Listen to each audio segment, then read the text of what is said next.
Hello and welcome to Staff Picks, the podcast for movie nerds by movie nerds. As always, I'm Mario Lanza and I am your host on our journey through the movies out there that just need a little more love. And today's movie is going to be a special one in many regards. I will talk about it more as we get into it. Let me just say, generally on Staff Picks, I pick a movie and you're going to go out and watch it.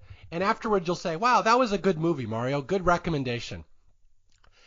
That might not be the case in this one. I can't really go on record and saying this is a good movie, but this is a movie I love for many reasons, and I really want the world to know about it. So I'm very excited to be talking about the 1981 Canadian horror movie, The Pit, starring nobody you've ever heard of. And it's a personal favorite of mine for many reasons. Again, I can't necessarily say this is a great movie, but it is a fun one and you should watch it. And my guest for this one, this ties in really nicely to this one. So I met this guy on Twitter. His name is Scott Drebbett, and he wrote a book called A Cut Below, a celebration of B horror movies. And, well, this is one of those things. If you write books about B movies on Twitter and you publicize them on Twitter, I will find you because these are the movies I talk about. So we eventually ran into each other and I said, hey, come on your show. I want you to help plug your book and we can talk about The Pit, because he literally wrote about this movie in his book. So welcome to Staff Picks for the first time, Scott Drebbett. Mario, thank you so much for having me. Yes. Twitter, the stomping ground for horror movie nerds for years and years. Yeah, The Pit is. I'm so glad that you have me here. I will always jump at an opportunity to talk about the Pit, and yes, it is in the book. Absolutely. Okay, so again, just to clarify for people, so I always have a list of dozens and dozens of movies I want to do on Staff Picks, and I can never find a guest to talk about some of them.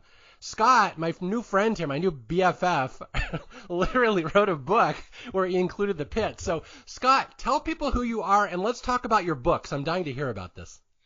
Okay, Scott Drebbett. I've written for Daily Dead, the Daily Dead website, since 2015, where I had a column, I still do, it's still there, a column called Drive-In Dust-Offs, which was a weekly column where I look at movies of the high peak of the drive-in era, say the 1950s to the 1980s, when they started to really die off with the advent of video. So that was kind of the whole genesis of it. I did that for many years. And then I said, I was dying to do a book. I've always been dying to do a book. When I started the column, my goal was, to do a book, with similar, definitely very similar and the same in a lot of cases, or some cases, of these films. I have over 300 or so on Daily Dead, and my goal has always been to, again, bring attention to these movies that, as you said, are underloved and underseen. Certainly, with the advent of these boutique labels, such as your Vinegar Syndromes, your Severins, a lot of these films that are in A Cut Below, that you and I love so much, and so many other people are starting to, they're getting a new life. So is your book out already, or are you in the process of getting it out? It is out. It has been out since the end of January.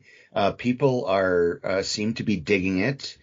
You can get it from McFarland, the publishing house, directly. You can also order it from any of your favorite booksellers.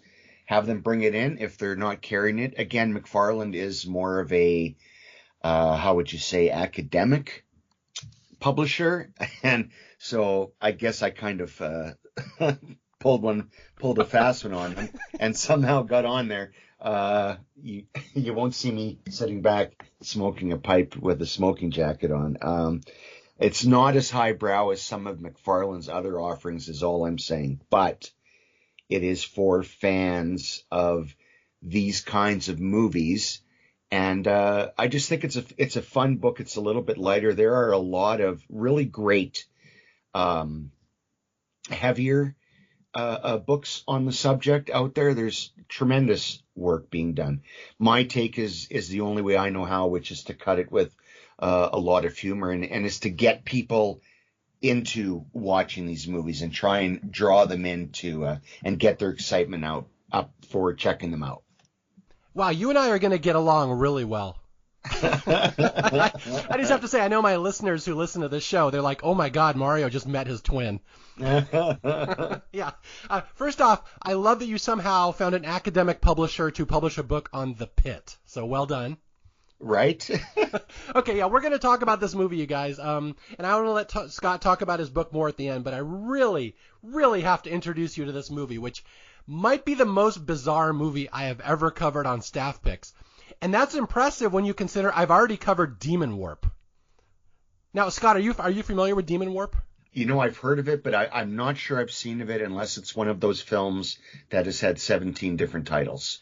Yeah, this one I found on YouTube, so it's kind of obscure. It's harder to find than The Pit, but okay, let me clarify this for people. So yeah, I had saw Scott. I follow him on Twitter, and he said he was publishing a book, and I said, hey, I love talking about old B horror movies. Horror movies are kind of my bread and butter, and so I said, do you have a movie in particular you want to talk about? And he goes like, well, I'll just send you a copy of my book. So I read your book, and of course The Pit was the one that jumped out at me because it was already on my list. But you also have another one in your book. I can't believe that I saw this, but you covered Who Can Kill a Child, which I've already covered on Staff Picks, and nobody's ever seen that movie. Yeah, you know, I was lucky enough to see that movie. Excuse me, I was lucky enough to see that movie when I was living abroad as a child in Jamaica at the theater there. And again, it's a mid-70s movie, but where I lived, these films, it would take a few years to make it, some of them around the circuit, right? So I'm seeing prints that are around for, in some cases, 5 years old or longer. But it played in Jamaica, but it wasn't called Who Can Kill a Child. It was called, which I think as a horror film works better, which was Island of the Damned. Mm-hmm. And that's how I saw it. And that didn't have the prologue, the political prologue at the beginning. It kind of just jumped right in with the couple on the island. And so it was, but yeah, it's an amazing film that I'm so glad that you've talked about it, because yeah, again, it's one of those that's just so underseen. And yeah, and that's why I thought that's why I definitely wanted to put it in the book. Yeah, it's funny, we'll get really deep into this, but B movies in general, and B horror movies. You specialize in horror movies, right? Not just B movies? Horror, definitely. Yeah. Yeah. Okay. Yeah. The thing I love about B horror movies, especially from like the 70s and early 80s, is that they might not be the best movie in the world, and they generally are not. They're not strong movies always, but there's a sense of authenticity about them that I love, because they're usually like filmed on location, and they don't have like real professional actors. So like you really get a sense of the people who made this movie and who believed in this movie. And that's something that always jumps out at me about these old B movies. Yeah, I think a word that I use a lot and that I come back to a lot, Mario, is earnestness. If the filmmaker if the filmmaking team is really trying to make a good film, I can almost overlook anything, as opposed to some kind of cynical cash in, which may have, the better technical credentials, may be slicker, but doesn't have a heart or doesn't have a purpose. You know what I'm saying? Yeah. Yeah. And I think the B movie has to use not only what limited resources they have, but their unlimited resources are, the heart. And when that shows on screen, like I said, I can overlook, pretty much a lot of deficiency. The only golden rule is, and the only ultimate sin is, thou must not be boring. Yeah. That's it. I'm in for anything. No, I agree, and it's funny because a lot of people wonder why are there so many horror movies? Like, Mario, why are you fascinated by these shitty little horror movies that are 30, 40 years old?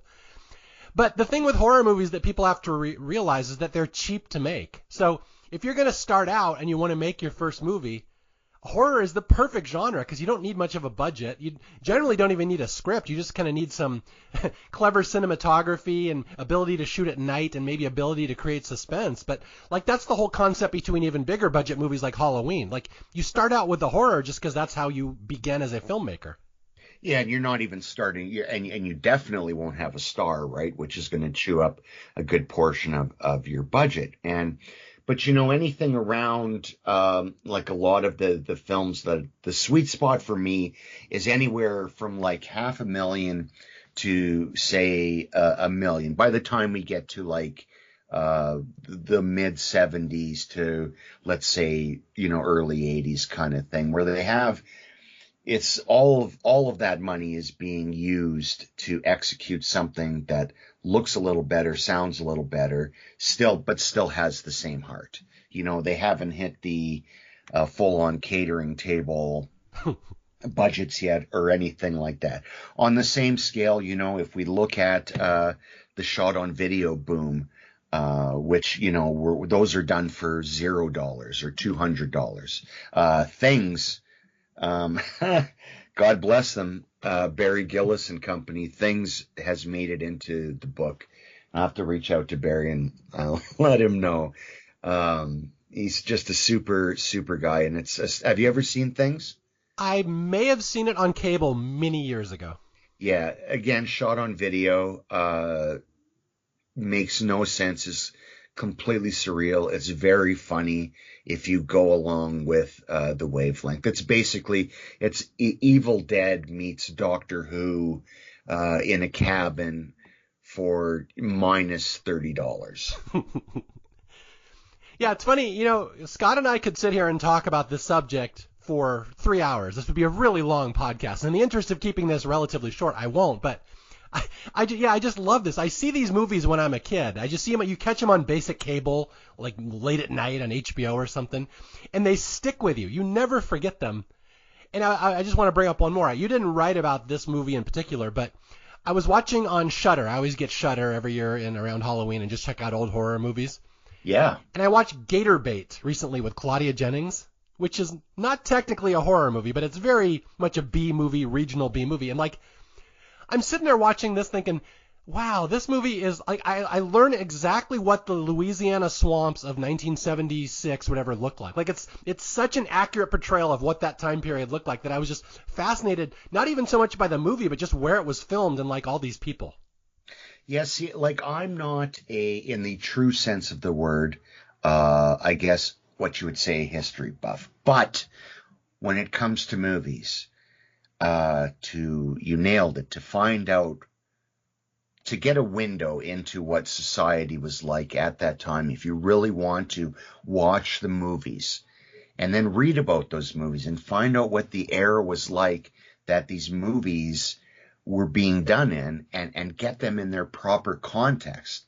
And when you do, then I become this like anthropologist where I'm like, where I just totally get into, well, this movie, came out in 1958 or whatever, and it was directly influenced by, the Atomic Menace, etc. There's so many things from society that inform our movies. Obviously, even to this day, why is horror so popular right now? Well, look, when the world burns all around you, there's a lot of solace in the make-believe and in the pretend monsters. They're a hell of a lot nicer anyway. Yeah, that's a fantastic observation. Wow, you're already one of my all-time best staff picks guests, so thank you. My pleasure. This is great. All right, so with that being said, I will describe The Pit to people in a large overview. It's a little Canadian horror movie from 1981, which did not make hardly any money. It was not well received. It was not popular.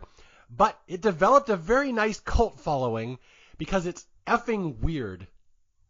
And the plot of the movie is basically there, we'll talk about this much more, but this little pervert teenage boy or he's a 12-year-old boy who is weird and messed up in the head, has odd fixation for neighborhood women. He's known as the creep around town. And then he also, on top of that, has a large pit in his backyard he likes to push people into to kill them. And that's the whole movie. I think you pretty much nailed it on the head there. There's some activity in between, but yes, that is this odyssey that we're taking on. Absolutely. Okay.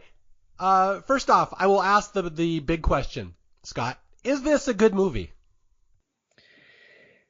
Well, the camera's in focus, and everyone hits their mark. No, there's no way it could be a good movie with this premise. The question then becomes, is it an entertaining movie? And that's off the charts. I think if it may be even, I don't think it would play as well. I don't think it would play as well if it wasn't technically at least solid. And it's certainly, of its time. Certainly it's not flashy, whatsoever. But it is a very effective, I saw this box, Mario, on the shelves many, many, many times when I was a kid, and I never picked it up.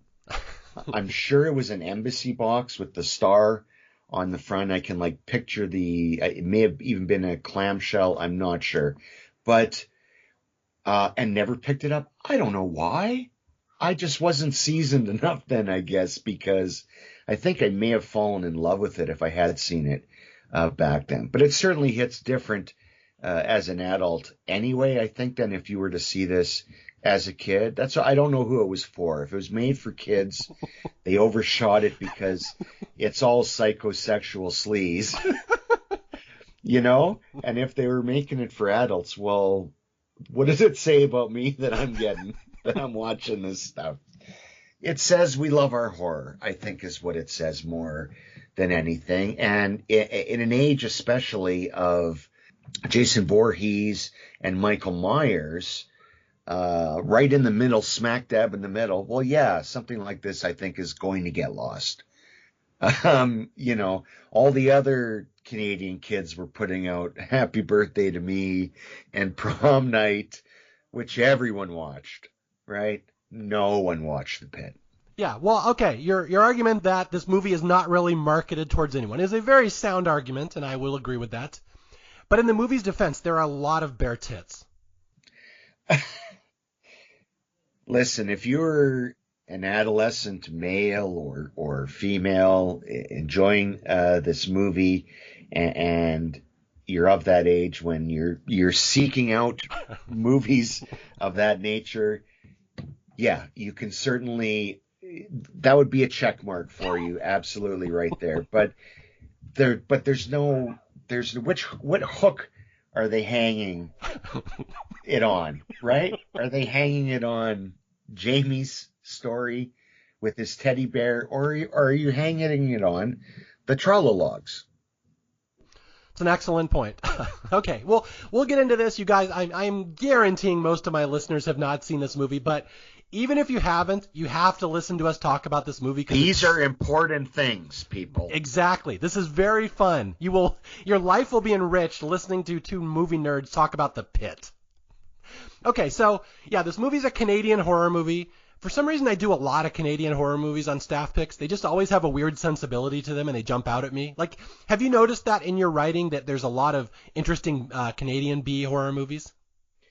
I have. I think of the 60 films I have in a cut below, probably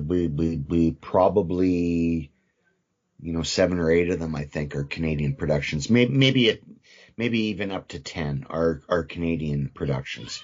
It was they had a golden stretch between the mid 70s to the early 80s where the Canadian government gave them tax-free money to make movies. They just had to fit a certain criteria.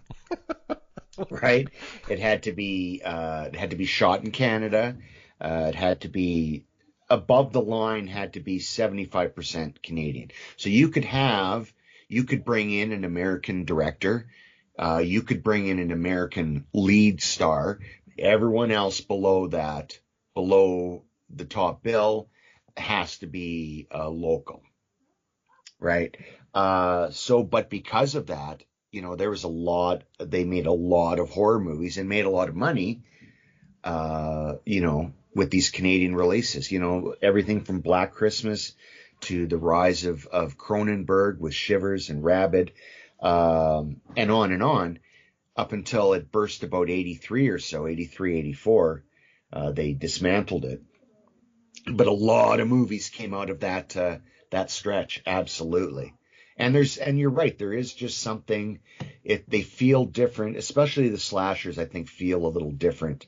Curtains is another one. They just feel a little different than the other slashers of the day. There's something maybe a little more, I don't know, je ne sais quoi, about them. But yeah, a lot of great Canadian horror. Yeah, I would say the main thing that jumps out to me is they just don't feel as polished because they are a little more amateurish, and it's charming in a way because they feel more real. They can be a little grittier. I think anytime they try to go a little slicker, it comes maybe across as too slick in maybe like a TV type way, if that makes any sense whatsoever. But yes, again, you're looking for just what the talent is showing on screen, and so many great Canadian filmmakers. But again, a lot of American and British filmmakers would use the resources too, or would want to get hired on because they would get the opportunity to kind of make the movie unobstructed by a studio, because everyone knew this was it's already cleared. They've already cleared the bar before they've even released it.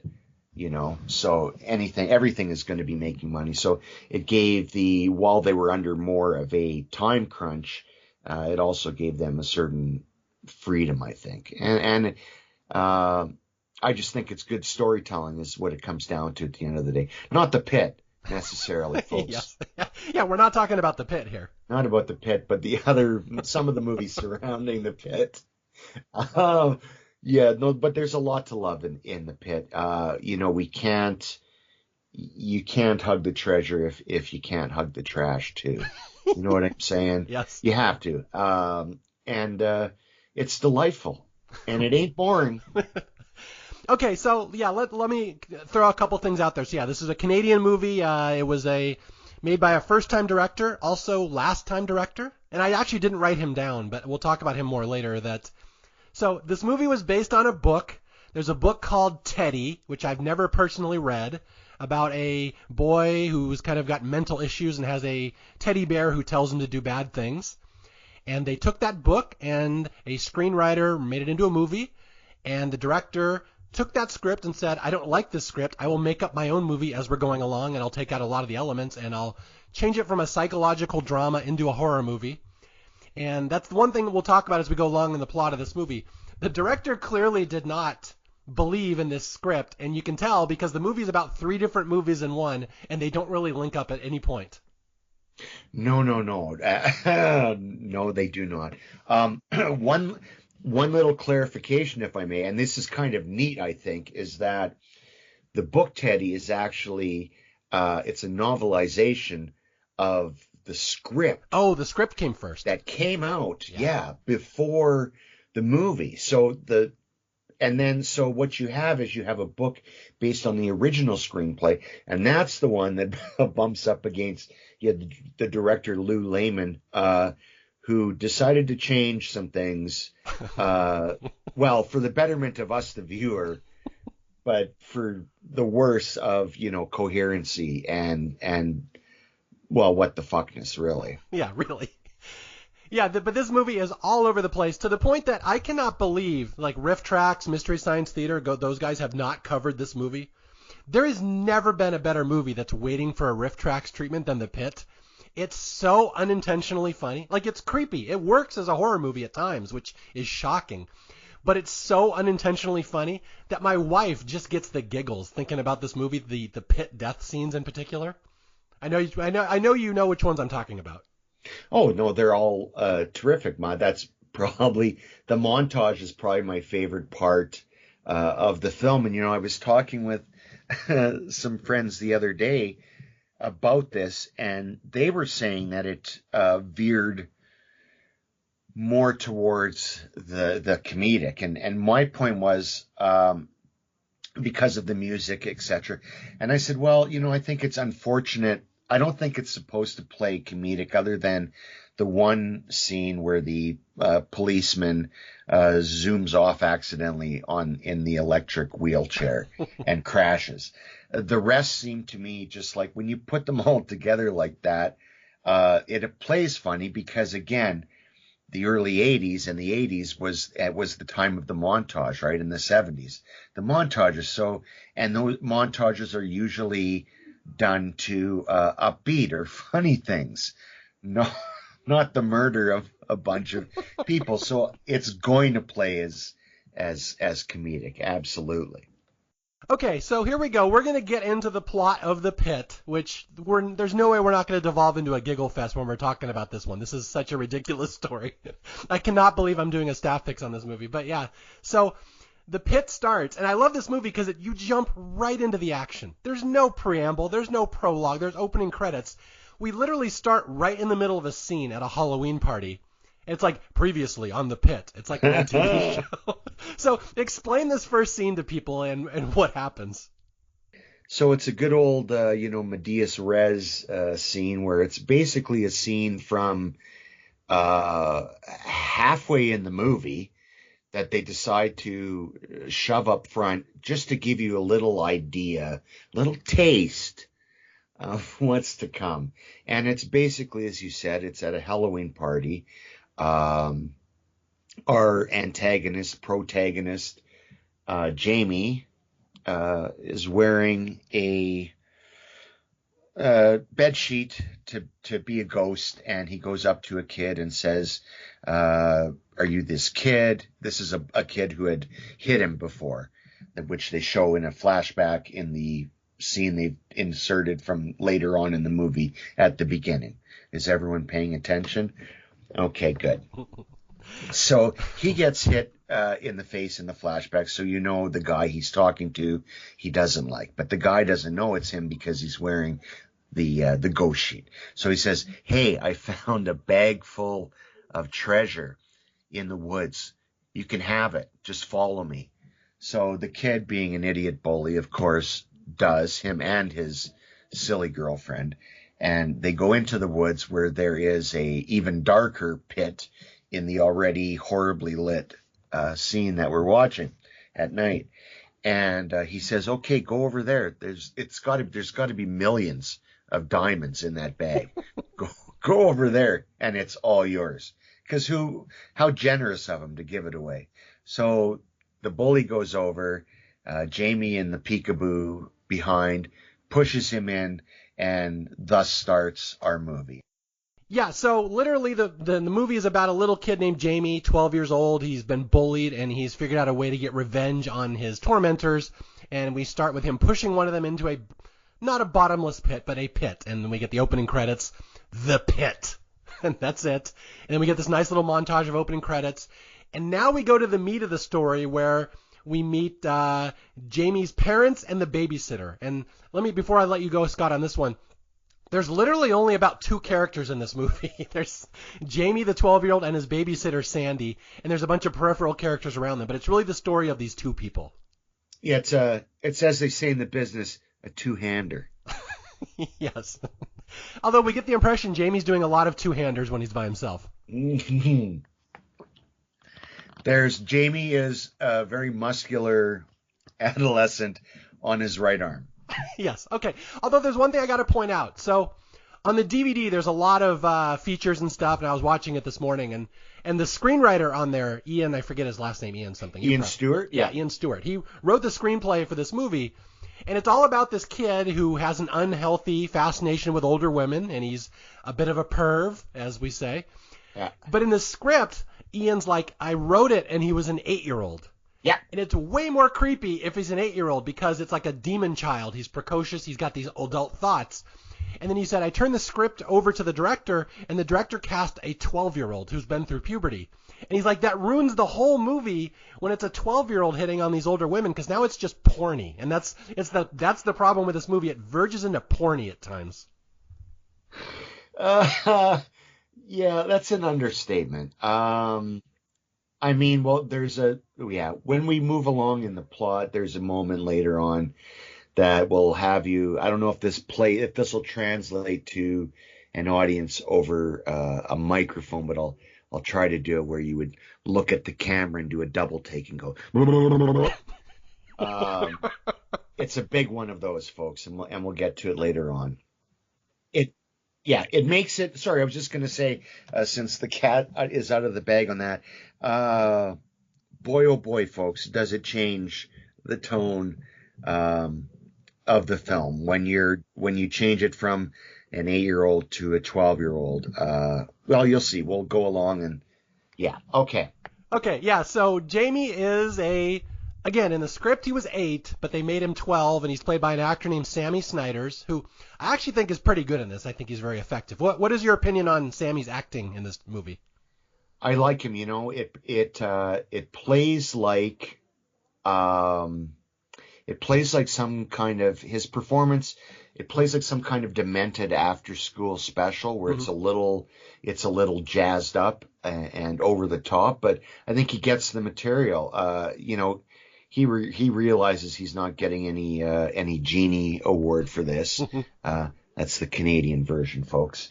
For anyone from Canada listening, they're killing themselves over a Genie joke. They're not. I trust me.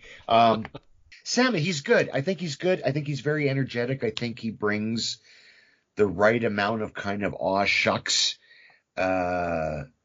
nativity to it, along with kind of, he doesn't really play him as malevolent. He plays him as kind of ignorant, yes. Super hyper, yes. You may even describe him or diagnose him as ADHD these days, without the murderous tendencies.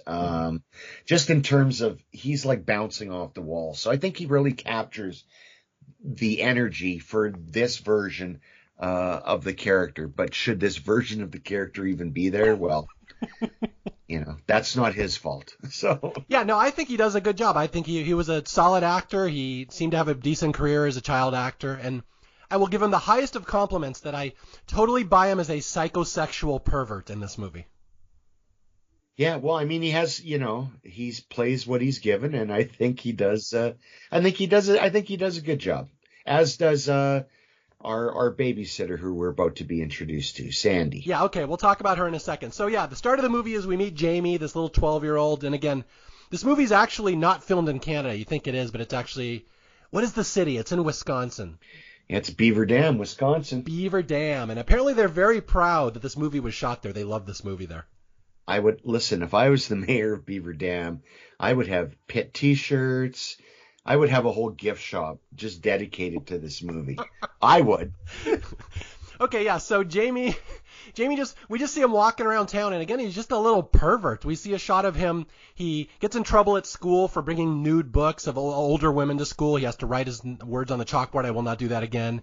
We see him taking a book from the library, and he cuts out nude models, and he posts a picture of his librarian's head over the nude model and mails it to her in the mail, like he's almost blackmailing her. So, yes, he's a wonderful little child, this boy. Again, I mean, the director is absolutely right. If it's an 8-year-old doing it, then again, he shouldn't be having those thoughts, but you don't associate it with sexual thoughts. You associate it with him just being evil or bad, right? But when it's 12, yeah, it changes it completely. He is just a pervy, horny, overdriven, who knows, like future what he's going to be if that day comes. So it's just, it becomes instant icky. But once you have adjusted to the ick, and you have to adjust to the ick, otherwise you're in for a long 90.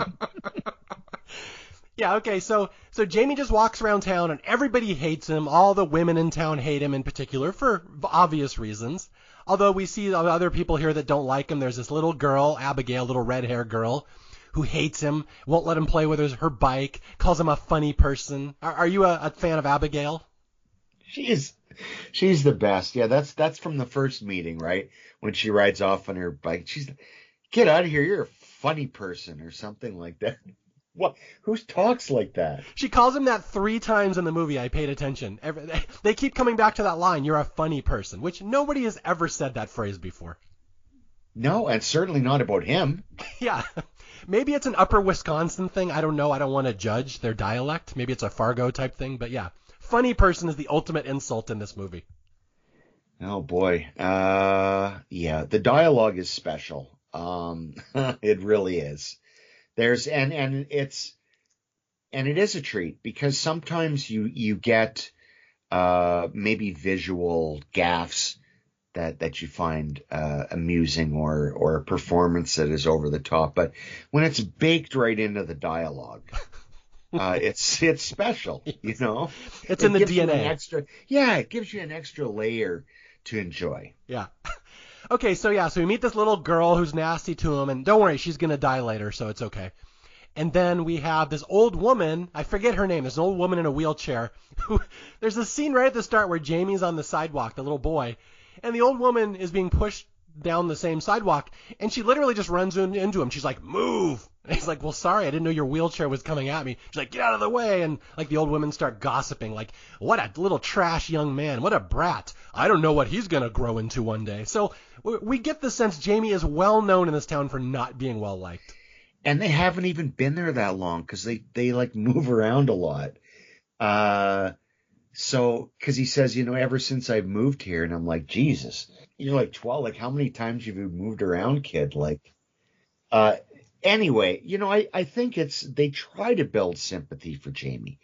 They really do. And I think, Sammy Snyder's there. He tries to walk a line between kind of this, this insolent brat, which the dialogue is still clearly there for an 8-year-old, yeah, and the behaviors with against this kind of pervy 12-year-old. And I think he straddles it as best as he can, because that's got to be confusing direction. Yeah, I saw a interview with him on the DVD, and that's basically what he said. He's like, I was a pretty good actor he was actually 14 as an actor playing a 12-year-old. And he's like, I was pretty good for that age, but I didn't have all the skills that an adult actor would have. But he did point out, I'm trying to play someone significantly younger than me, and I was doing my best. Yeah, exactly, right. Like, he's leaning into, well, I might as well go for the 8-year-old. Yeah. Because he had no choice. That's the dialogue he's given, right? Yeah. So. Okay, so that's Jamie. That's our number 1 character in the movie. Now we're going to meet the number 2 character in the movie. And she is fascinating to talk about. We got to talk about her. So her name is Sandy O'Reilly. She is a babysitter. She will be basically a one-on-one aide for this pervy little psycho killer. And she's going to spend a lot of time with him. She is played by an actress named, is it Jeannie Elias? Is that her name? Elias. Yeah. Jeannie Elias. And this was one of her first movies, if not her first. And I actually think she is really good in this movie. She grounds it and gives it more gravitas and dignity than this script deserves. But I think she is fantastic in this movie. She is good. Most of the other... what's interesting, too, is that looking at it now, is that it is a largely female-led cast. From the school teacher, the librarian, Sandy... And so we're getting these 2 points of view. We're getting this point of view of the quote-unquote 12-year-old boy, and then we're also getting the points of view of his objects of desire, as it was. And I think that's an interesting premise that they're kind of forced into by having him be a 12-year-old, Mm-hmm. but played by a 14-year-old.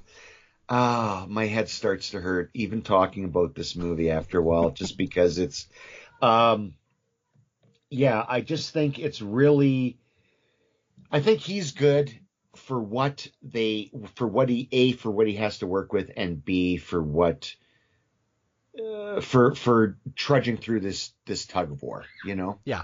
And I think she, like you said, grounds it and balances it out and gives it, what, like you said, what little gravitas it can maintain. She plays it straight, and she is a sympathetic character, and you do side with her, and you do sympathize with her, and the more we get to know her, the less we get to like Jamie, as he responds to, well, we'll see. Yes. We do sympathize with her, even though in this movie she'll repeatedly walk around in the skimpiest possible clothes around a horny 14-year-old. So perhaps she doesn't make some good choices. Her character, I will say. Perhaps Sandy may have played this a little differently. See, there you go, right? Then if you had just kept it as an 8-year-old, none of this stuff becomes a concern at all. Yes. My wife was laughing so hard. We were watching this movie the other night, and she's tucking him into bed, and he's got a teddy bear. Again, she's like, this kid's 14, and Sandy's walking around in like a little see-through half slip. And she's like, why is she wearing that around a 14-year-old that she's babysitting alone? She just thought it was so stupid. Yeah, well, again, maybe some audience plays into it. Again, 1981, you want to put asses in seats or asses from the video store. You're hoping you're going to get teenagers. Yeah. Okay, so let me talk about this actress, Jeannie Elias, who I think is really good in this movie. She is. Yeah. But people don't know. These movie stars start young, and they always start out in horror because that's where you start. In fact, I was watching this and I was telling my wife, I cannot believe this Jeannie Elias was not a Friday the 13th victim at some point. She just feels like she should be in a Friday the 13th movie. She became a really famous Hollywood person eventually, and I don't know if people know this. She's like one of the most premier voiceover actresses in Hollywood. She is a big shot. She teaches voice acting. She's like a big name. So I don't know if she necessarily is proud that this movie was on her resume, but it is interesting that she turned into a big deal later. Yeah, she has like 190 actress credits on IMDb, and yeah, she rules voiceover work. Yeah. So yeah, again, I would love to interview her someday and ask her, are you proud that people know you from The Pit? I'm guessing probably not, but again, at a certain point you do have to accept this was your past. This is the movie I started on. Yeah, and again, as you said, she certainly doesn't embarrass herself here.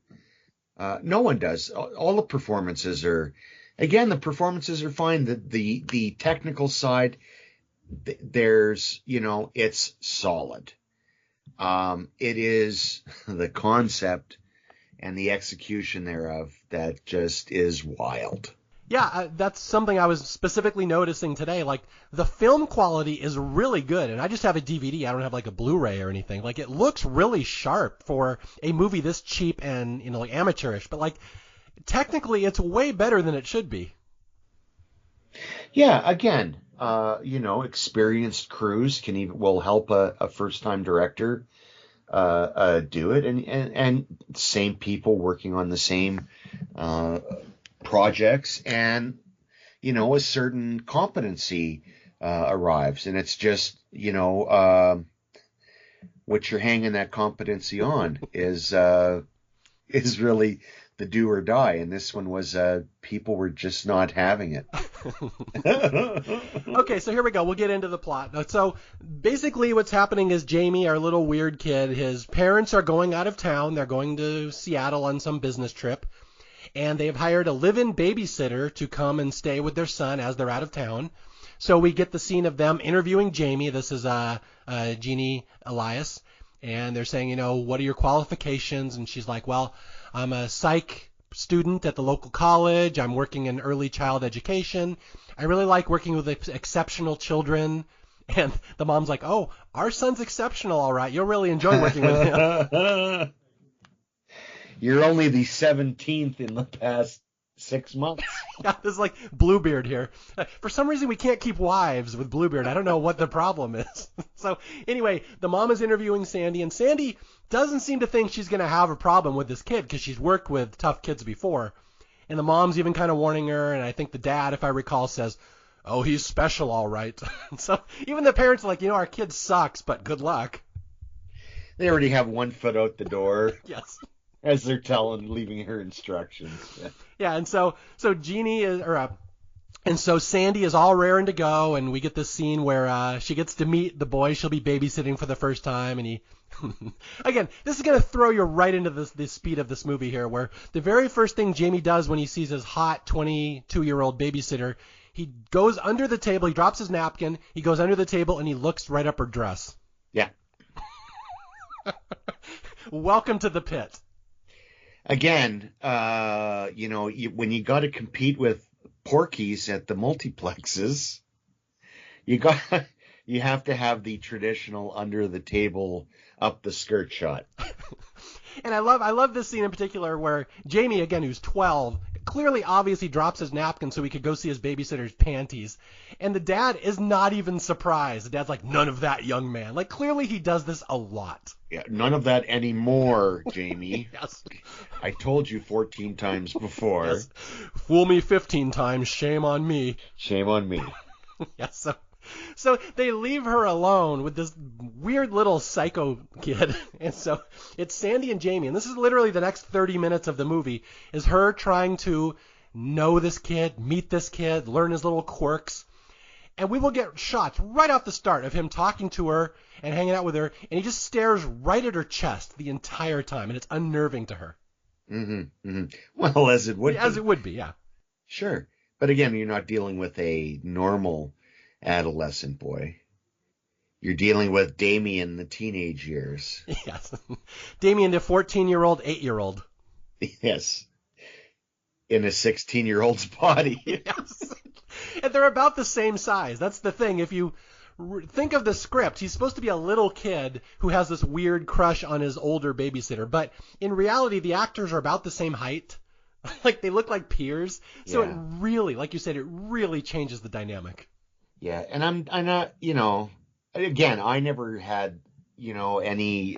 I've been happily married for decades, but I never had any luck with the ladies when I was young. But if I may, Jamie, ditch the teddy bear.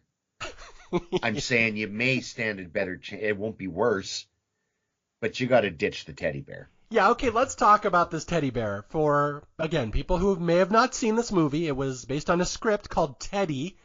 Teddy was the star of this movie. He was supposed to be. He is the evil teddy bear. Jamie, our little boy, has a teddy bear who talks to him and gives him advice and goads him into doing mean and scary things. And the director started the movie with that premise, and midway through he gives it up. So the teddy completely falls out of the movie later, basically. So the script is supposed to be the teddy is evil and it talks Jamie into doing bad things, but the movie's more Jamie is just bad and Teddy just happens to show up every once in a while. Yeah, this movie has a definite case of, oh, look, squirrel. It's like you said, it starts with the Teddy story and then it just says, no, I want to play with something else. Let's go focus on the Trolologs. Oh, we're going to get to the Trolologs. Okay. So we'll yada yada over a little bit here. So there's a lot of Jamie perving on his babysitter, who repeatedly is seen topless by him. He will catch several glimpses of her bare breasts. In fact, there's a lot of bare breasts in this movie, to the point that I believe bare breast was the 5th billed name in the credits. It was 5th and 6th. Yes. So the babysitter just loves to sleep with her nightshirt hanging open. She likes to take showers without closing the door. Jamie will repeatedly come in and watch her. Again, it's icky, but it's setting the tone that it's somewhat of a psychosexual movie, but that it's icky. It's icky, yeah. But eventually, it's setting the tone for its ickiness. Yeah. So But yeah, Jamie has a teddy bear who he talks to, and teddy bear says, you know, your babysitter doesn't lock the door. She'll be in the bathroom. Go in there and look at her. So Teddy's giving him perv instructions. But eventually, Jamie confides in his babysitter because he likes Sandy, and he's like, you know, I have a secret. So I will leave this to you, Scott. This is the main meat of this movie. Tell us about the secret. Oh, well, Jamie's secret is that out in the woods, in a hole in the ground, one could even call it a pit, are these creatures, these mythical creatures, that we know them as troglodytes, but Jamie calls them trolologs because he's 8, but not. Yes. Okay, for those of you scoring along at home, the main premise of this movie is there's this massive pit, like 50 feet by 80. I don't know, it's a giant pit. It's out in the woods behind Jamie's house. Only Jamie knows about it, which I find incredibly hard to believe considering it's on a well-walked path right behind the town and no one's ever seen it before. No. No one's ever seen it. No. And supposedly there's these prehistoric creatures, these troglodytes, who we learn later, Sandy points out, they're hundreds of thousands or tens of thousands years old living in this pit. No one has ever seen them. Somehow they've escaped the attention of anybody but this boy Jamie, who's literally been in town about 2 weeks. Yeah, well, they hide really well. Plus, the leaflet that they had covering over top of the pit fell off. Mm-hmm. After 10,000 years, and it just so happened Jamie was walking by. Okay, the storyline involving this pit is so ridiculous. There's at least 3 times in this movie, and I know you will probably see this as well. There's at least 3 times in this movie where I just find myself calling bullshit. And I know this is a B movie, ridiculous B movie. Even by B movie standards, I'm like, bullshit. There's no way this plot is real. There's no way you thought you'd get away with this plot. Well, I need to hear these cases. First one, of course, this pit is out there and no one's ever seen it before, even though it's clearly on a well-walked walking path. All right. Second one is that at one point Jamie says, how do you guys eat? You guys need food. If you don't eat, you'll starve. Even though, in theory, they've been there 10,000 years before him. Somehow they did pretty well. Okay. And then the third one is when Jamie will start luring his enemies into this pit. How somehow they don't see this massive pit in broad daylight and they somehow walk into it. Listen, please, don't be the kind of guy who holds a tribunal for like Roadrunner. You know what I'm saying? I know. Listen, there's a lot wrong from a storytelling standpoint in the pit. Again, I think it plays into one of the movie's strengths, which is it is not ashamed of the paths in which it's taken. It's not a movie that's embarrassed of itself somehow. Nope. It holds its head high, and it's goddamn determined to see the thing through no matter what. And it should be said, and I will not, of course not divulge it, and we'll discuss it further on, but I just wanted to point out that it actually has a perfect ending with a perfect bow. Oh, yeah. I love the ending of this movie. It somehow works. Okay, so yeah, so the whole middle section, or maybe, this is really like 3 movies in one. We'll talk about the first 40 minutes. It's really Jamie trying to convince his babysitter that there's this pit out in the woods with these trolologs that he talks to, and he goes and he's friends with them, and no one's ever seen this pit before. And of course, right, Scott, Sandy doesn't believe him because bullshit, there's no way. Well, no, why would she believe? Exactly. She's smart. Yeah, she's college educated. There's no business why she would believe this. Nope. Okay, and we learn a little more about Sandy. She's got a boyfriend. He plays football over at the college, and Jamie, of course, is very jealous. And, oh, don't you think that boyfriend won't be falling in the pit at some point? He's great. And when he does, spoiler alert, when he does die, it's beautiful and ridiculous and very, very funny, and not scary at all. So we're about to get up to the pit deaths, which are the meat of this movie, the stuff that everyone remembers, the reason my wife loves this movie with all of her heart. these stupid pit deaths. But before that, I have to point out one scene, and I'm sure, Scott, you'll have something to say about this. Okay. Right before we get to the scene where Jamie starts killing all his enemies in the pit, there's a scene where Sandy is in the bedroom. She's changing. She somehow, for some reason, has a shirt on that day, and she's changing Jamie's bed. And she's like, why does Jamie have a teddy bear? Because she notices Jamie's got like snuff films and nudie mags under his under his mattress, like Ted Bundy magazines. And he's like, why do you have these? But you also have a teddy bear. That's weird. She can't figure out why this kid is not 8 years old like the script. And then as she leaves the room, the teddy bear turns his head and looks at her. So we're meant to think that the teddy bear is alive. And this is, again, what I love about this movie. That will never come up again anywhere in the movie. No. That's, hey, what about this? They're just throwing shit at the wall and seeing what sticks. Listen, my God, when we're introduced to Teddy earlier on, it's clearly it's Jamie's voice, and he's talking to himself, that's a great conceit in that they're actually giving us him back in the same voice.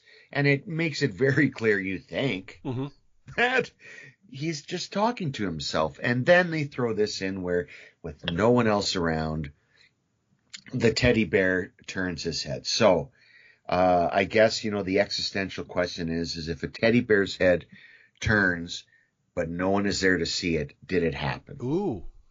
Yeah, you're giving this movie a lot of credit. Wow. Listen, you said 90 minutes, man.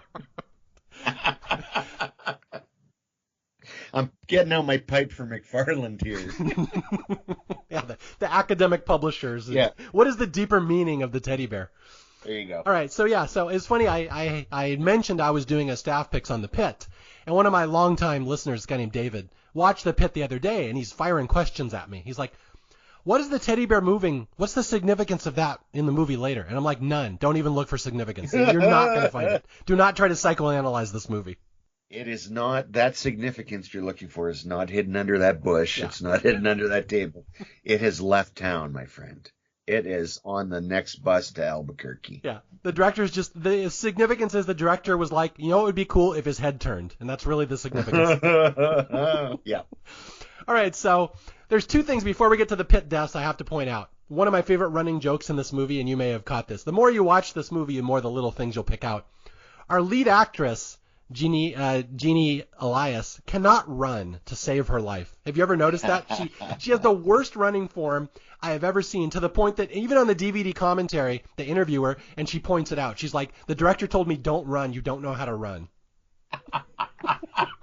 Can you imagine telling someone you don't know how to run? And action. Yes, which is great because there's 3 scenes in this movie where she gets to run, and you get to admire her bouncing form where she runs flat-footed and she just bounces a lot, and it's the weirdest thing. And again, she even laughs about it on the DVD that I don't know how to run. This is why I'm a voiceover actress. There you go. See? Okay, and now we got to talk about the bathtub scene, just because this one cracks me up. Okay, here we go. This is what I was waiting for. It's, if you have an 8-year-old getting his back scrubbed from his babysitter, I think you're even pushing it at 8. Mm-hmm. To have a 12-year-old, Child and Family Services should be called, and you should be hauled away, lady. Why are you touching that boy's body? Why? I'm assuming she at least let him wash his own pee-pee. Okay, I will set this one up just for people who have never seen it. Yeah, he always is trying to get Sandy to tuck him into bed or touch him or scrub him or wash him because he's a little sicko. And she's like, well, I don't think that's appropriate. He's like, can you scrub my back tonight in the bath, please? She's like, but you're 12 and I'm 22. I shouldn't be doing that. And he's like, it's okay. I'll be covered up with the suds. The suds will cover me up. You won't see anything. She's like, well, okay. We immediately cut to the bathroom where he's in the bathtub. She's scrubbing him. No suds whatsoever. She can see right down into that tub. And it's like, this scene is way more creepy than it's meant to be, I think. Well, and plus, in the middle of this scene, as you're staring with your mouth on the floor at what you're witnessing, they try to introduce a revelation that the mother possibly molests Jamie. Mm-hmm. in the bathtub, which the babysitter who is currently molesting Jamie in the bathtub is aghast at. Why? Why would someone do that? Yeah. Yeah, this is another great example of this movie starting a plot line and going nowhere with it. Where Jamie's being scrubbed by his babysitter. He's like, do you think it's weird that my mom washes me so much? Yeah. Yeah, and the baby's like, what? And he's like, well, she always tells me I'm dirty and she's washing me. And Jamie and Sandy's like, that's horrible. I should call the police. And then this never comes up again in the movie. Yeah. Yeah, I should call the police. Okay, lift your nuts. Okay. do, do, do, do, do, do, do, do, do. Yeah, it's okay. They're under the suds. It's fine. Yeah, don't worry. Fine. So again, it's hard to tell when you watch this movie if it's meant to be funny, you're meant to be guffawing at some of these little details. And I, for the life of me, cannot figure it out if the director is in on the joke or if he just has lost control of the movie. I think the director was in on the mortgage and was just hoping the check cleared and get me the hell out of here. Because, wow. God bless the Canadian horror film. That's all I'm saying. You're welcome. Yeah, thank you. Yeah, Scott is Canadian if you haven't caught some of his boots and boats. Yeah. Yeah, so thank you. Thank your country. You're welcome. But okay, so before we get to the pit killing scene, the director, you mentioned the director. I'll just talk about him a little. Yeah, the only movie he ever directed, according to the DVD, you may know this as well, that his wife was not happy that he directed this movie because there's so much nudity and sex in it. She would not allow him to be on set for any of the topless scenes. So the screenwriter had to film those scenes because the director was not allowed. The only scene in this movie the director was allowed to shoot with nudity was the one at the end of the movie where there's two teenagers skinny dipping in a lake. They're going to get killed. The girl who is skinny dipping is the director's daughter. So the only topless scene the director was allowed to film was the one where he shoots his own daughter topless, which, ew. So proud. Just so proud. Yeah, yeah, he's not a good director. But that's okay. The material kind of speaks for itself and directs itself. I think, anyway. Yes. When you're directing Hamlet, it doesn't matter who the director is. Hamlet speaks for itself. It should be noted, though, that Lou Lehman wrote one of the shittiest Canadian horror flicks, though, from around the same time, the previous year's Phobia, that John Huston directed. He wrote it. It's awful. It's much worse than The Pit. Wow. Yeah. So he's a better director than he is a writer, I would say. That's again, high praise. That's high praise. Hey, put it on the box.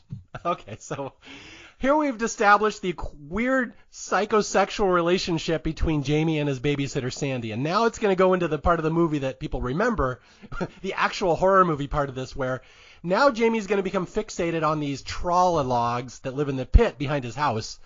And he's going to start wondering, what do those things eat? Because we learn he's very smart in science. He's got a terrarium. He feeds live bait to frogs and snakes in his terrarium. He's like, I wonder if they need live bait too. So he goes out there, and what is the first thing? He feeds them books, right? Yeah, as you do. Because they're hungry for knowledge, right? Idiot.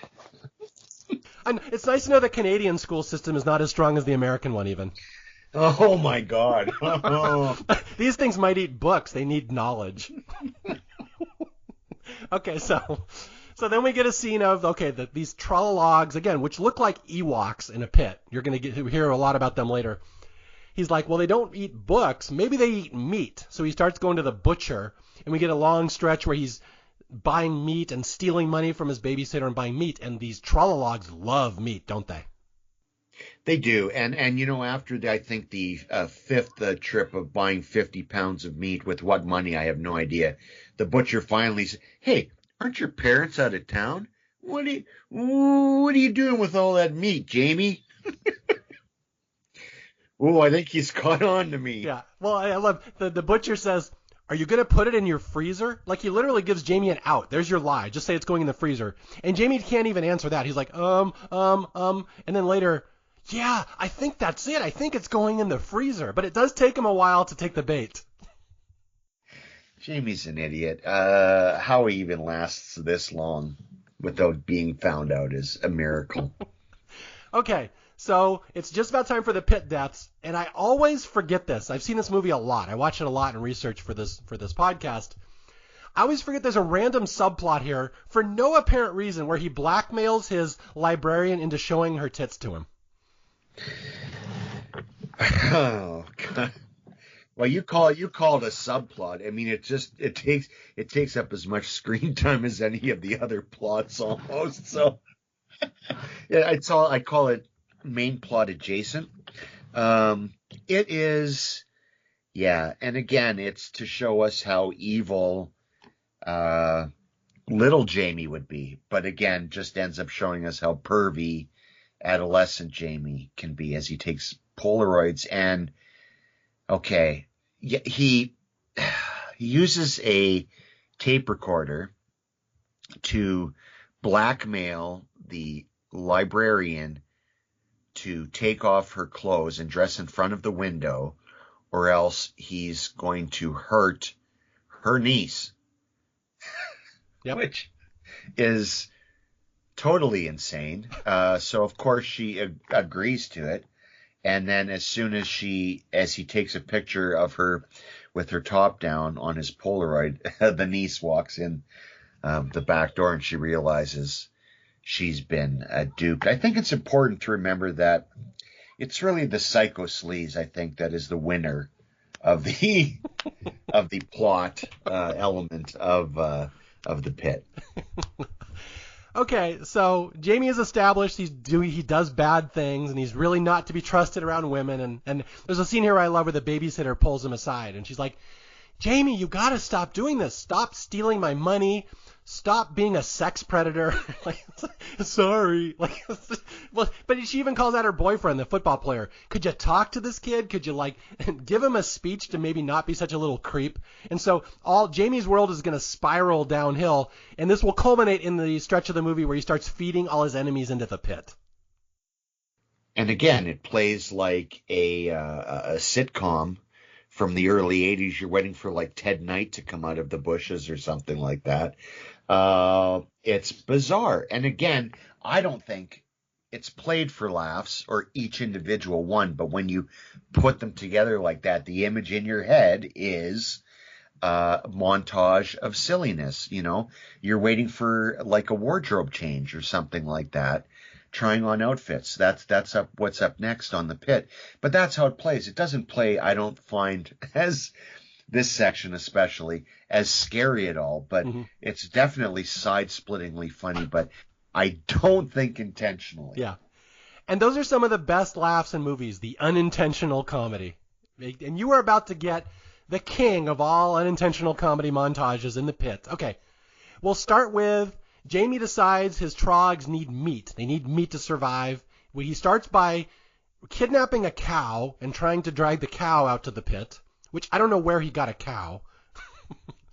Just one by the side of the road, I guess. There was a roadside stand selling cows. Yeah, selling cows, yeah. Then he tries chickens, but he's not strong enough to drag the cow out to the pit, and the chickens are too fast. He's not Rocky Balboa. He can't catch the chickens. Yeah. So now he goes back to his room and he tells Teddy, I can't find anything to feed the trogs. They need meat. They're starving. They've been there 10,000 years without me. I don't know how they're going to make it another week. So Teddy, of course, the teddy bear says, well, I guess there's only one thing left, Jamie, isn't there? Ha, ha, ha. And he says, and Jamie's like, well, I can't feed people. And Teddy's like, yeah, you can. And Jamie's like, well, I guess if they're not nice people, if they're just nasty people, then I guess it's okay. And Teddy's like, and we know some real nasty people around here, don't we? Well, yeah, because you're a little asshole, Jamie. Like, you'd be taking out the whole town. Yeah, I mean, how do you assign motive to a film like this, right? Again, that's what makes it so funny, is he just decides to make this life-changing decision of going about his business to feeding 10,000-year-old monsters in a pit with people. And it must be said, if you think it's hard to get a cow to go to the pit, you'd think it would be harder to get humans. But no, Jamie must have such the gift of gab Yes. to get these people out there. When he's taking, for instance, the old lady in the wheelchair through bumpy terrain and out into the woods, you think she may have fully questioned where they were going, a mile away from the town. Or playing football, plenty of open field. No, we don't want to play in the clearing. Let's play in the middle of the trees, next to a giant hole. Yeah. Okay. Let's talk about these one by one. There's 3 unbelievably awesome pit deaths in this movie. The first one is the little girl who's always mocking him, calling him a funny person, the ultimate Canadian insult.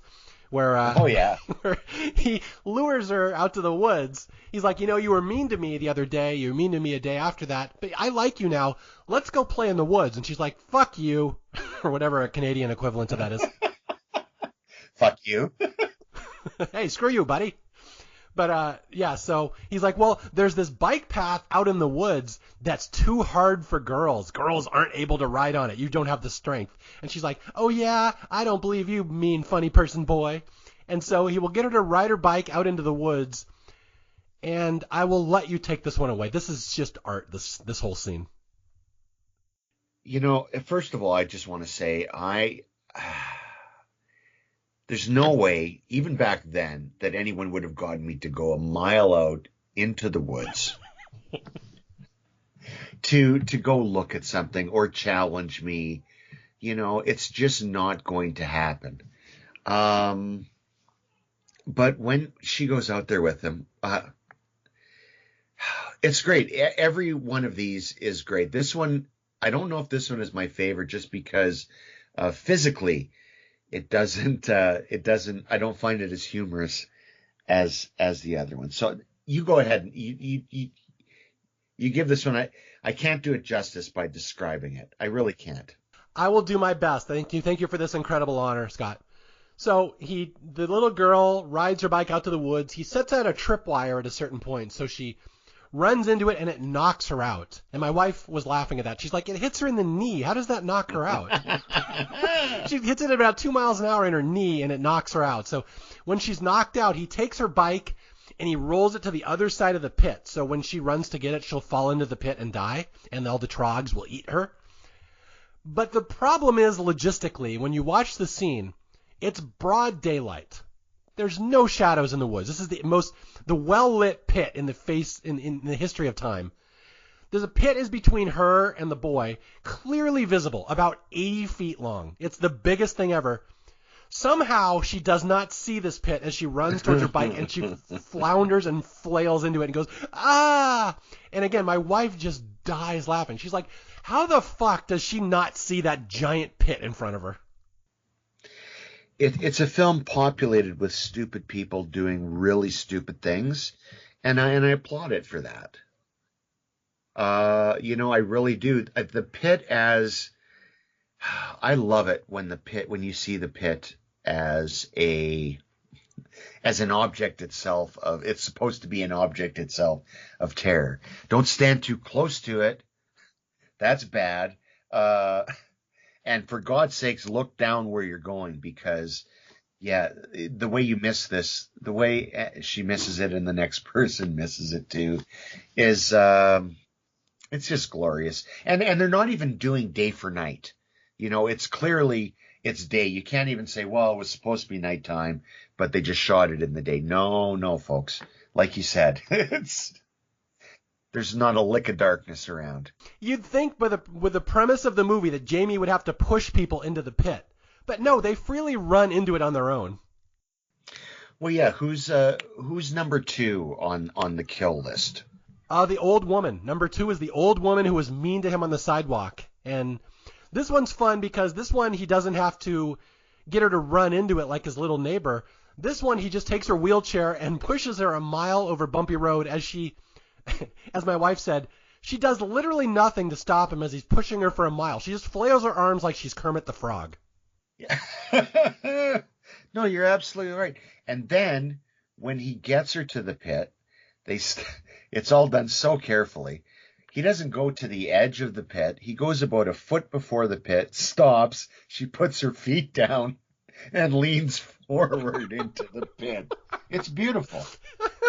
It's like if I was being paid to do that movie and you knew what kind of shit show you were doing, I'd be like, watch this. Let's see if the son of a bitch prints this. If you ever wanted to see an old woman swan dive headfirst into a giant pit, this is your movie. Yeah, feet down, she leans forward. I'm like, son of a bitch. Damn, she's going to cannonball into that thing. Yeah, pretty much. So now Jamie has killed two people, the mean little girl and the mean old lady. And now he's going to take out, and this is more questionable, I know. I'm really stretching to worry about the ethics of this movie, that Jamie has only killed nasty people. That's his whole thing. Now he's going to go try to kill his babysitter Sandy's boyfriend, who up to this point in the movie has done nothing mean to him whatsoever other than teach him to play football. Yeah. No. Like, he's just a regular guy going about his business, dating a nice girl. And, this little wiry little fella here wants to play football and learn how to play football. So he decides to play catch with them way out of town in the woods. Yes. And they keep going, and he's just a little farther, and he's like, geez, Jamie, I don't know. There was a clearing back there we could have played in. No, keep going. Come on, it's right up ahead. Deep woods only. Deep woods on. It's a big clearing. It'll be perfect. Okay. All right, go long. Okay. And, of course, he goes long. Jamie throws it over the pit, and Rocket Boy descends into the Munchie pit. So, of the pit deaths in this movie, is this your favorite, where the star college football player does not see the massive chasm in front of him and leaps for a pass and dies a horrible death of trolologs? I have to, because, it seems like it's something out of an episode of the Brady Bunch, where it should have a laugh track immediately after, Bobby falls into the pit, right? Yeah, it's beautiful. I love it. The guy's such an idiot. Go long. No, you go. Fuck you. You go long. Yes. Go long towards that huge pit you couldn't possibly miss. What kind of kid is my girlfriend messed up with here? Like, holy shit. Well, the kid's like, what kind of dude is my girlfriend dating, this moron who's going to jump into a pit for me? Yeah, and I'd be like, what kind of bus do you take to school, kid? Because I wouldn't, I might even not see this girl anymore if she keeps looking after this kid, because, well, it's dangerous for your health, obviously. That's true. So our little boy Jamie has now killed 3 people in the pit, and he goes back to, he has not killed people in the pit. He has fed meat to his beloved trolologs. That's how he looks at it. Yeah, he hasn't killed anyone. Yeah, the fall killed them. It wasn't me. That's right. So anyway, he goes back and he's like, well, I guess that's it, Teddy. I can't kill anybody else. And Teddy's like, no, I can think of more. And here's why. There's a phrase they use on riff tracks on Mystery Science Theater where they just get fed up with a movie and one of the riffers will say, oh, bite me, movie. This is the oh, bite me movie scene where we have to kill those 2 kids at the Halloween party from earlier in the movie. Now that scene makes sense. So we're just going to literally watch that exact fucking scene all over again. They're going to show it verbatim, and we've already seen it. The exact scene, we're going to see it for 10 minutes again. I feel like all your letters and concerns should be directed to New World Pictures, care of Hollywood, California, and good luck with that. Yeah, I mean, nothing makes sense in this movie. Come on, I think after about 5 minutes, this is a fuck you kind of movie, but in a good way, because all the rules are out the window. All the logic is off the table by this point in the movie. Mm-hmm. Why is there only one police chief and one deputy in this whole Beaver Dam town? I don't know how small or big Beaver Dam is. It's a real place. I'm assuming they have more than 2 people that can work this. But the police chief doesn't seem all that flummoxed that about 4 people have gone missing for the first time ever in like the history of the town. Well, let me say one thing about that. That at one point, our babysitter Sandy has a new boyfriend, and he's like, "Huh, remember your old boyfriend? Why did he stop coming around?" So, if you think about this, it means maybe a couple weeks have passed since the boyfriend died. It's not instantly the next day she has a new boyfriend. So 5 people have gone missing in this town, and it's like a month has passed, and nobody seems to care or have noticed that 5 people are missing from a small town. Yeah. And Jamie's folks are still out of town. Yeah, that's the longest trip to Seattle ever. They're gone for like 6 months.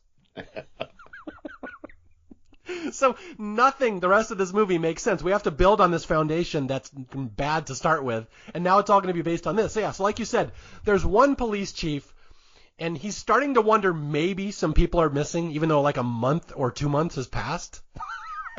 And nobody seems to care. This never comes up in town. No, he just wheels around in that, futzes around in the old lady's wheelchair, going, "Gee, it's a puzzler to me, Jimmy. I don't know." Fuck. So, okay, we're at the end of the movie, basically. There's 3 movies. We've finished movie number 2, which is all the Trog deaths, and now it's the investigation. So the cops are trying to figure out what happens, and Jamie will eventually fess up to his babysitter, Sandy. She eventually is like, did you have something to do with my boyfriend's disappearance? You know, when you went out into the deep woods together and he didn't come back? Did you have something to do with that? And Jamie first denies it, but eventually he says, yeah, I did. And she's like, what happened, Jamie? And earlier in the movie, there was a thing where Jamie said, what do you think Trolologs would eat? And the babysitter says, I don't know, hell if I know, maybe they eat candy bars. And so Jamie brings it back. He says, well, I know where your boyfriend went, and believe me, it's not because they eat candy bars. So he confesses, and I think this is the scene where he finally says, you got to come out to the pit and you can see what happened to your boyfriend. So Sandy, against all her better judgment, is going to walk out into the deep woods murder pit with her little psychosexual charge.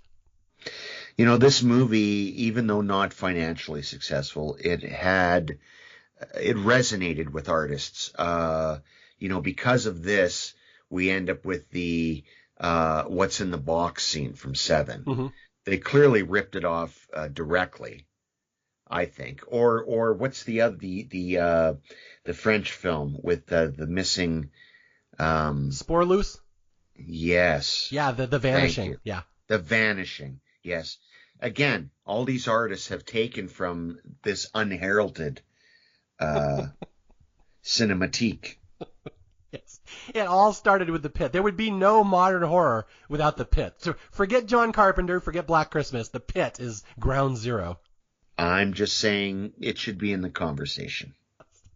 So he lures his babysitter out to the woods. And again, he doesn't want to kill her. He loves Sandy with all his heart. His plan is to hook up with her, bone or whatever his plan is. But he wants to show her his life's work. I feed these trogs. And she comes out there, and this is where I just have written in my notes, bullshit, bullshit, bullshit. This entire scene where she's out there, she's like, oh my God, these things are prehistoric. They've been here hundreds of thousands of years. And he's like, yeah. And she's like, and no one's ever seen them. And he's like, yeah. And like, no, there's no way that's possible with this pit. There's no way no one has ever seen these things, and they've never eaten on their own before. Come on. Listen, we've gone over this. There was a giant palm frond that went over top of the pit. Mm-hmm. Approximately 80 by 100, and a wind came by and knocked it off, and they looked up and went, holy shit. I sure hope an 8-year-old comes and feeds us. All of a sudden I'm hungry. It's been 10,000 years. Yes. I hope a wiry 17-year-old comes to our rescue. They're like Pennywise and It. They've been in hibernation for 10,000 years and just have to feed now. And okay, well, we're clearly at the Sandy moment in the film, and to be fair, Jamie does say to her, "Don't go near the edge of the pit." Yes, he does, and she gets within 8 feet, and it collapses, and she falls in. He tries to save her, but it's clearly 6 inches too deep. and he can't reach down. And there's never anything left over. These things are very efficient in their eating. You hear the munching, but there's literally no clothing, no bicycles, nothing left over. Well, they haven't eaten for 10,000 years. They're hungry. That's true. Yeah. They're very hungry. So again, and I think this was actually quite clever, I guess. We're maybe stretching it a little bit, but by killing off Sandy was something when I first saw the movie that I was not expecting whatsoever. And so close to the end of the movie, too. It's like they kind of just it's, oh, look, squirrel, Sandy gone. Yeah. Yeah, you'd think Sandy would be the one who stops Jamie at the end. But no. She has nothing to do with the plot. She just dies.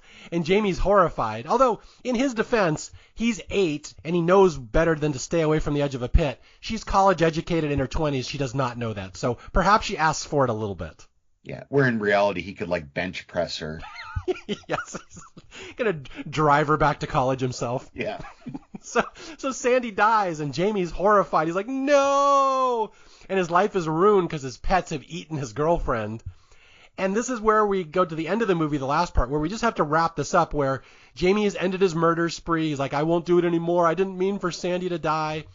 Sandy's ghost will start haunting him for some reason, even though that goes nowhere. And again, Stephen King ripped that off for Pet Sematary. So He did. I'm telling you, the influences are all over the place. So yeah, the cops are trying to figure it out. There's a whole thing where Jamie tries to frame Sandy's new boyfriend by planting evidence in his car, blah, blah, blah. Anyway, none of this is important. The end of this movie really drags. I don't find the ending interesting. But let's wrap it up here where basically, the Jamie puts a rope down into the pit so the Trogs can run out and be free and frolic.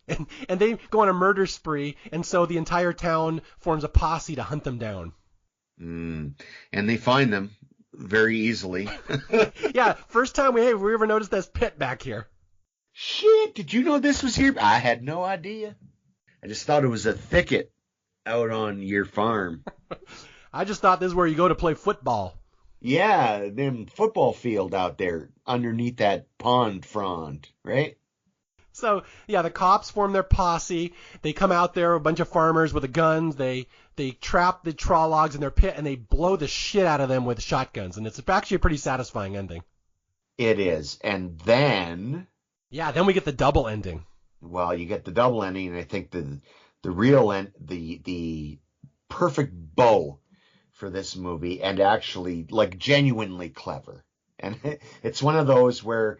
the acrobat is in the air, but they managed to make the landing just perfectly. So Jamie, rightly so, gets sent away to Grandma and Grandpa. Yeah, bad, Jamie, bad. Bad Jamie, to another cornfield, because their property was right on a cornfield. So he goes to live with Grandma and Papa, and he meets the next door neighbor, which, as we find out, they're actually related. They're step cousins or something like that, which, judging by this movie, means they could be screwing too. Who knows?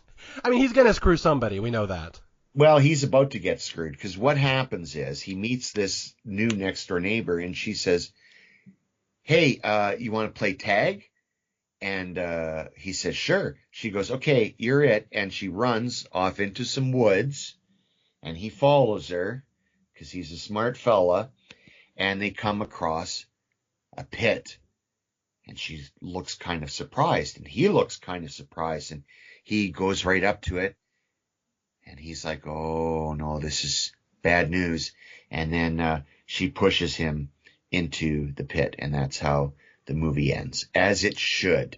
Little Jamie gets his comeuppance. Yes, just because you have a pit with Trollocs doesn't mean other kids don't have their own pit with Trollocs too. I mean, I did some research after this, and I'd found out that the troglodytes did locate mostly were found in Wisconsin. Yeah. Milwaukee, I heard, especially. Interesting. Yeah. So Jeffrey Dahmer was not the most horrible thing to happen in Milwaukee. No, goodness no. Well, the Trollocs, yeah. It was Dahmer, Laverne and Shirley, and the Trolologs. Those were the big three. The big three. Yeah, so it's a genuinely clever ending where he goes to live with his grandparents and he is murdered by their little girl next door who has her own pit, which is surprisingly clever for this piece of shit movie. Hey, come on now. I know. Say it with affection. With affection. I say that with the highest possible compliment. This movie is shitty and it makes it better for it. Again, and it sounds weird to say, but it's a mixture of the wackadoodle plot elements fighting against each other and that earnestness. No matter what, they still have to make this movie, and they still want to try to make it as watchable as possible. And for some weird reason, no matter what the 60s squirrel plots going on at the same time, you can't take your eyes off the thing. So mission accomplished. Yeah. Again, it was not a hit. It was a flop. No one cared about it when it came out. But it's one of those things. Some of these movies, they just gain a second life on video or through word of mouth or through websites. In fact, that's how I heard of this movie. I'm always trolling the internet looking for websites like great horror movies you've never heard of, great underrated horror movies. And this one would pop up on lists sometimes. So again, just word of mouth on the internet gives these movies a second life. And this movie is a surprisingly pretty big cult hit these days. Not so surprising, I don't think, just in terms of we are getting everything now. Everything is being released. It seems that it is possible to be released. I think what's wonderful, though, is that it's standing out from the fray, and that because we get a chance to see so many of these films after 40 years, 50 years, get hyped up, and sometimes they don't stand up to the hype, but I mean, folks, you got to listen to Mario and myself here when we're telling you this is your kind of banana pants. If you haven't seen it, you need to do yourself a favor and get on the dead foot and watch this right away. Yeah, absolutely. Get on this one before Riff Tracks gets their hands on this and makes this their most popular episode ever. So you can say you knew about this movie before it became ironically popular later. There you go. Yeah. So yeah, that's The Pit, a wonderfully bizarre little movie that you will probably not find on most mainstream streaming services. You may have to be a little creative. Although I found it on Shudder, so it actually is out there. It's not as hard as some movies I've done on Staff Picks to find. Oh no, and plus it has just a lovely Blu-ray, I think, from Vinegar. Well, there you go. Now, I know you sent me a copy of your book. We're going to talk about your book before we head out here. Yes, sir. Is this the most bizarre movie you've covered in your book? Are there even more bizarre ones that you're familiar with? Oh boy. Well, again, I was talking with someone else about this, and I had misidentified where I put The Pit in the book originally when I was on another podcast. I had said it was in the section entitled WTF, What the Film? When in actuality, I put it in Festival 2, Those Darn Kids. It's one of those that can float around everywhere. There is, from the WTF section, The Baby is certainly as bizarre, if not more so, than The Pit. Yeah, I know The Baby. That one is weird. That one isn't quite as unintentionally funny, but it definitely veers into what the hell is this movie? Well, it's, again, depending on your sensibilities, it can be incredibly offensive, but it is pointedly weird and singularly weird in the story that it tells. And just to think that in 1973, audiences were actually watching this movie, a movie of a man, made into an infant, still wearing diapers, still kept as a baby, yet he has adult needs. And this social worker who deals with him, my wife works for Child and Family Services, and I've told her about this movie, and she says, you have to show me this immediately. just because it's the kind of horror story that the headlines, can be taken from of what some parents are like. But to see this, I don't know what it was on a double bill with at the drive-in, like what, the Shaggy DA or something like that. Who knows, right? But that this was put out by a studio, printed onto film for people to see is, I just love the 70s when it comes to that, Well, it's funny you said you mentioned your wife works for the Department of Family and Child Services. What is the Department of Family and Child Services stance on The Pit? I think they would have probably had a lot of words with Sandy, or early on. The doorbell would have been ringing probably by page 3. Okay. Well, again, this has been a lot of fun. I want to give you one more plug for your book, but I just got to say, Scott, I really enjoyed meeting you. This is the first time Scott and I have ever talked, other than through email and Twitter. But we really have to do this again because you and I have such similar sensibilities. So I just want to thank you for this. We really do, and I want to thank you, Mario, for having me on to talk about the book. It has been a true pleasure when you meet someone, like you said, with very similar sensibilities. It's great to make a new friend and hopefully introduce a lot of people to the goodness that is The Pit. All right, and once again, where can people find your book, and what's the name of it? The book is called A Cut Below, a celebration of B-horror movies, 1950s to 1980s, from McFarland Publishing. You can find it anywhere good books are sold. If not, ask them to bring it in, and they will do that for you. Excellent. And now it is now my mission, now that I know you, now that we're friends, I have to find a B movie that even you don't know about, that's even too obscure for you, that you have not written about in your book. And I want to find one that will amaze you if possible. Please. That's the search that goes on forever. All right. Again, everybody, thanks for listening. Once again, my name is Mario Lanza. This is Staff Picks. If you need to reach me, you can reach me at staffpickspodcast@gmail.com or on Twitter @MarioJLanza. And until next time, I'll be out there searching for more movies that deserve more love, and I'll try to find somebody interesting to come on and talk about them. Until then, talk to you later. Stay away from the pit and stay away from the babysitter. Bye.